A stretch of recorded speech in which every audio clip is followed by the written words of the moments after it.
Hello guys, welcome back again. Today we are going to discuss about prions and its form, कौन सी type की disease इससे generate होती हैं और chemical properties भी देखेंगे, कुछ इसके फंक्शंस भी देखेंगे।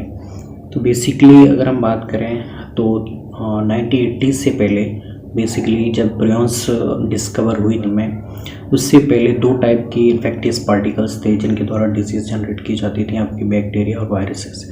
लेकिन 1987 में जब स्क्रैबी डिसीज़ आई तो उस टाइम पे उसे लिंक किया गया प्रियन से। तो प्रियन क्या है, जिनमें न्यूक्लिक एसिड नहीं होता है, ओनली आपके प्रोटीन्स होता है। प्रोटीन्स जो कि इन्फेक्टियस पार्टिकल्स हैं वो प्रियंस कहलाते हैं, जिनमें किसी भी टाइप का न्यूक्लिक एसिड नहीं मिलेगा और जो कि डिसीज़ जनरेट करते हैं आपके न्यूरॉन जो सिस्टम होता है उससे रिलेटेड आपकी डिसीज़ जनरेट करते हैं। तो स्ट्रक्चर देखें तो अगर दो टाइप की आपको फॉर्म मिल सकती हैं, PRPC सेलुलर फॉर्म, PRPSC यानी S यानी कि जो डिजीज़ से रिलेटेड है स्क्रैबी डिजीज़। तो सबसे फर्स्ट डिजीज़ प्रियन से रिलेटेड स्क्रैबी डिजीज़ थी, तो इसीलिए इसे बोलते हैं डिजीज़ कॉजिंग फॉर्म जो SC है। और इसमें आपके कौन सी फॉर्म ज़्यादा देखने को मिलेगी, इसमें आपकी बीटा प्लेटेड सीट है वो ज़्यादा मात्रा में देखने को मिलेगी। जबकि PRPC सेलुलर फॉर्म है, ये बेसिकली नॉर्मल फॉर्म में अवेलेबल होती है, किसी भी टाइप की डिजीज़ जनरेट नहीं करेगी। और ये अल्फा हेलिक्स होता है उसमें ज़्यादा मात्रा में देखने को मिलता है। ठीक है, बोथ PRPC और स्क्रैबी जो फॉर्म होती हैं दोनों को अलग अलग 209 अमीनो एसिड से मिलकर बनी होती हैं। यहाँ पे आप देख सकते हो स्ट्रक्चर में जो रेड है वो अल्फा हेलिक्स है और जो ब्लू है ये वाला ये बीटा प्लेटेड सीट है। तो जो आपकी स्क्रैबी फॉर्म है जो डिजीज़ जनरेट कर रही है उसमें बीटा प्लेटेड सीट ज़्यादा मिल रही है। तो बीटा प्लेटेड सीट कुछ अलग फंक्शंस देके जाती है, यानी कि वो आपकी हीट स्ट्रेस सहन करने के लिए अलग फंक्शन देगी, साथ में किसी भी टाइप का ऑक्सीडेटिव स्ट्रेस हो, हीट स्ट्रेस हो, प्रेशर स्ट्रेस हो, उसको सहन करने की जो कैपेबिलिटी है वो बीटा प्लेटेड सीट से आ जाती है। तो इसीलिए ये फॉर्म होता है आपका प्रोटीज रेजिस्टेंट होता है, आपका कोई भी टाइप का रेजिस्टेंट यहाँ पे काम नहीं करेगा। तो हम दोनों की कंपैरिजन में स्टडी करें तो ये सेलुलर फॉर्म में नॉर्मली मिलेगा, जबकि डिजीज़ कॉज कर रहा है आपका SC फॉर्म में, इसमें आपके अल्फा हेलिक्स मिलेगा, जबकि डिजीज़ कॉजिंग फॉर्म में आपकी बीटा प्लेटेड सीट मिलेगी। ये इजीली सॉल्यूबल है, ये इनसॉल्यूबल है। मोनोमेरिक है आपका सेलुलर फॉर्म, जबकि स्क्रैबी फॉर्म आपका मल्टीमेरिक है। मल्टीमेरिक है यानी कि इसमें दो अलग अलग टाइप के एटम्स देखने को मिलेंगे, जबकि मोनोमेरिक है इसमें एक ही टाइप के आपको एटम्स देखने को मिलेंगे अल्फा हेलिक्स, जबकि इसमें आपको अल्फा हेलिक्स भी देखने को मिलेगा, बीटा प्लेटेड सीट भी देखने को मिलेगी। PRP सेलुलर फॉर्म उससे आप प्रोटीएज जो प्रोटीन को डिग्रेड करता है एंजाइम, उससे आप डाइजेस्ट कर सकते हैं, जबकि ये डिजीज़ रेजिस्टेंट होता है आपका PRP स्क्रैबी फॉर्म। अगर कैसे जनरेट होता है तो क्रोमोसोम 20 की शॉर्ट आर्म से आपकी ये प्रियंस की जो सेलुलर फॉर्म में ये जनरेट होती है, जबकि स्क्रैबी फॉर्म में ये कैसे जनरेट होगी, ये जनरेट होगी आपकी, ये रिप्रोड्यूस करवाएगी आपकी जो स्क्रैबी फॉर्म है वो आपकी सेलुलर फॉर्म से बाइंड करेगी और उसे इनिशिएट करेगी स्क्रैबी फॉर्म को जनरेट करने के लिए। तो इस तरह से इसका रिप्रोडक्शन होता है। ये देख सकते हो आप, ये सेलुलर फॉर्म में जो डिजीज़ कॉज नहीं करती है, जिसमें 43% आपका अल्फा हेलिक्स होता है, जबकि डिजीज़ कॉजिंग फॉर्म में स्क्रैबी फॉर्म में देखें तो वो मल्टीमेरिक होती है, यानी कि उसमें अल्फा हेलिक्स भी मिलेगा, बीटा प्लेटेड सीट भी मिलेगी। 43% बीटा प्लेटेड सीट है, 30% अल्फा हेलिक्स है। अब फिजियोलॉजिकल फंक्शंस देखें सेलुलर फॉर्म के, जब कोई डिजीज़ जनरेट नहीं हो रही है तो ये कई सारे जो पाथवे हैं जैसे कैम पाथवे है, प्रोटीन काइनेज पाथवे है, उन्हें इनिशिएट करवाता है।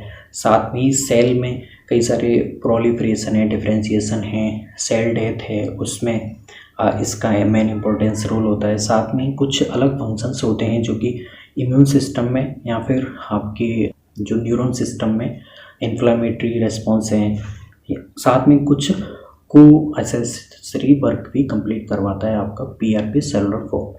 साथ में मेन ये क्या होता है, एंटीऑक्सीडेटिव होता है, यानी कि जो ऑक्सीडेशन प्रोसेस होती हैं उन्हें स्टॉप करता है। ठीक है, वो कैसे करता है वो देखते हैं हम। जैसे करता है PRP जो सेलुलर फॉर्म होती है वो कॉपर के साथ में बाइंड करेगी और उसमें रेजिस्टेंट आ जाएगा आपका ऑक्सीडेटिव जो स्ट्रेस हो रहा है उसके अगेंस्ट। तो ये आपके न्यूरल जो डिसफंक्शन हो रहे हैं उन्हें प्रिवेंट करती है, डिसफंक्शन होने से बचाती है। ओके गाइस, अब हम केमिकल प्रॉपर्टीज़ की बात करें तो प्रियॉन्स की, तो अगर आप लिमिटेड प्रोटियोलाइसिस करवाएंगे आप स्क्रैपी फॉर्म का, तो आपको एक्सट्रैक्शन रूट में आपको जो देखने को मिलेंगे एटम्स मिसफोल्डेड प्रोटीन्स के एग्रीगेशन से, उन्हें बोलते हैं आप एमाइलॉइड। और लिमिटेड प्रोटियोलाइसिस और डिटर्जेंट के एक्सट्रैक्शन से जो मिलते हैं आपको उन्हें बोलते हैं प्रियॉन ड्रॉप्स। ठीक है, तो बेसिकली सेम है, आपने प्रोटीएज जो एंजाइम है उसका लिमिटेड प्रोटियोलाइसिस करवाया है, साथ में ही आपने डिटर्जेंट अप्लाई किया है, तो उससे जो मिसफोल्डेड प्रोटीन के एग्रीगेशन मिलेंगे उन्हें बोलते हैं आप एमाइलॉइड और प्रियॉन ड्रॉप्स। ठीक है, अब हम देखते हैं कौन सी डिसीज़ जनरेट करते हैं। तो सबसे पहली डिसीज़ जो एनिमल्स में मिली थी हमें स्क्रैपी डिजीज़ मिली थी, उसके बाद में बोवाइन स्पॉन्जिफॉर्म एन्सेफेलोपैथी BCE जैसे मैड काउ डिजीज़ भी बोलते हैं जो कि काऊ में होती है। साथ में कुछ अलग हैं जो कि आप देख सकते हैं। ह्यूमन में होती हैं कुरू डिसीज़ जो बहुत सबसे पहले हुई थी। दूसरी डिसीज़ है आपकी क्रूटफेल्ड जैकब डिसीज़ जिसके 4 फॉर्म आप देख सकते हैं, वेरिएंट, फैमिलियल, इंट्रोजेनिक, स्पोरेडिक फॉर्म है। बाकी फैटल फैमिलियल इंसोम्निया है। तो ये बेसिकली ये आपके न्यूरॉन्स जो डिजनरेटिव डिजीज़ होती हैं उन्हें आपकी ये जनरेट करते हैं। कुछ ये डिजीज़ है, इसका तो नाम भी मेरे से नहीं बोला जाएगा, आप देख सकते हैं, पता नहीं क्या है, ग्रेट्समैन स्ट्रेसलर स्केमर डिसीज़। साथ में जो एल्जाइमर और पार्किंसंस जो कि आल्सो न्यूरो डिजनरेटिव डिसीज़ हैं, उसमें भी आपकी प्रियॉन्स का इम्पोर्टेंस होता है, यानी कि प्रियॉन्स के कहीं ना कहीं उनका इनडायरेक्टली या डायरेक्टली वहाँ पे पार्टिसिपेशंस होता है। तो ये था होल प्रियॉन्स के बारे में, कौन कौन सी फॉर्म होती हैं, कौन कौन सी डिजीज़ कॉजिंग होती है। तो डिजीज़ कॉजिंग फॉर्म आपकी स्क्रैपी डिजीज़ होती है जिसमें बीटा प्लेटेड सीट मिलती है। साथ में हमने देखा उसकी केमिकल प्रॉपर्टीज़ देखी, उनका नॉर्मल फंक्शन क्या होता है, सेलुलर फॉर्म होती है जो, और आपकी जो डिजीज़ जनरेट करती है उसमें कौन कौन सी डिजीज़ देखने को मिलती हैं वो हमने देख ली है यहाँ पे। तो सारी डिसीज़ आपको याद करने की ज़रूरत नहीं है। स्क्रैपी और ये BSE डिसीज़ जिसे मैड काउ डिसीज़ बोलते हैं ये ज़्यादा इंपॉर्टेंट है। ह्यूमन में क्रेट्सफेल्ड जैकब डिसीज़ है, कुरू डिसीज़ है। तो ये डिसीज़ हैं प्रियॉन से होती हैं। I hope guys you will get it. If you have any problem then comment down below. Thanks.